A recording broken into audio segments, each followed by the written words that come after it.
Kana hordofee kibba Oromiyaa godina Booranaatti deeggarsi namoomaa kennamu abbachaa dhufuu isaatiin haadholiin ulfaa daa'immanii fi maanguddoon rakkoof saaxilamaa jiru.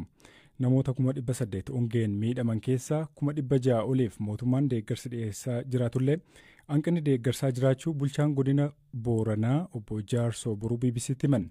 Waayilli koo Biraanuu Gammachuu hawaasni hongeen miidhame amma sadarkaa maaliirra akka jiran obbo Jaarsoo gaafateera.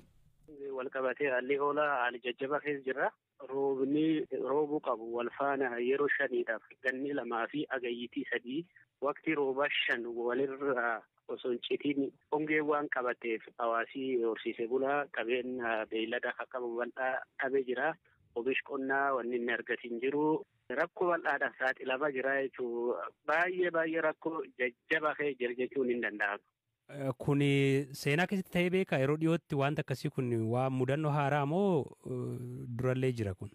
Akka odeeffannoo jaarsa argaa dhageettiirraa dhageenyus historical recorded raawutii illee dudduuba deebinee illee yoo laallu seenaa waggaa 40 dura yoo hin ta'in yeroo waggoota jenereeshinii dhiyoo kan keessatti rakkoon akkana mudatee hin beekuu waan jedhamu jira. Baay'ee siibiriitiin isa akka malee hamaa. Amma maalti isinii birmataa jira gama mootummaatiin gama dhaabbilee gargaarsaatiin wanti lubbuu oolchuuf hojjetamaa jiru jira? Dhugaa rakkoon deeggarsiis bal'aan karaa mootummaa, karaa uummataa, karaa sabaaf sablammoota biyya kanaa, karaa godinaalee ollaa dhaabbilee deeggarsaa akka akkaatiin bara 2014 keessa bal'inaan geggeeffamaa ture.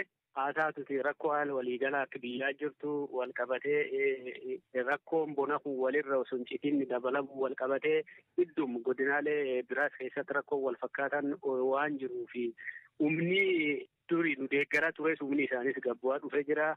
Akkasuma uummanni illee durii aadaa qabu aadaa buusaa golofaatiin inni tokko qabu tokko bira wal deeggaraa ture sunis haalli jabaachaa waan dhufeef haalli dandamannaa uummata gabbu'aa waan deemuufi rakkoo galee jira.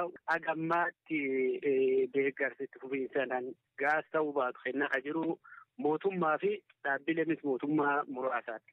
Akka godina Booranaatti aanaalee qabdan keessaa kan hongeen hedduu miidhe isaan kamii? Garaagarummaan qabu cuftinuu reeddidha diimaadha wal fakkaatu garaagarummaan tokkollee hin jiru. Magaalayyuu keessatti uummati beelaa jira. Sababa hongeetiin uummanni buqqa'ee baadiyyaa gara magaalaa waan galeef ka magaalaa baqatee buqqa'ee jirus beelaaf saaxilamaa jira. Rakkoo jajjabduu jira. Aanaan hundumtuu wal fakkaata. Dhibee fayyaan kana hordofee dhufe namni miidhamuun galmeessitanii ragaa isaa qabdanii jira hagamtaa?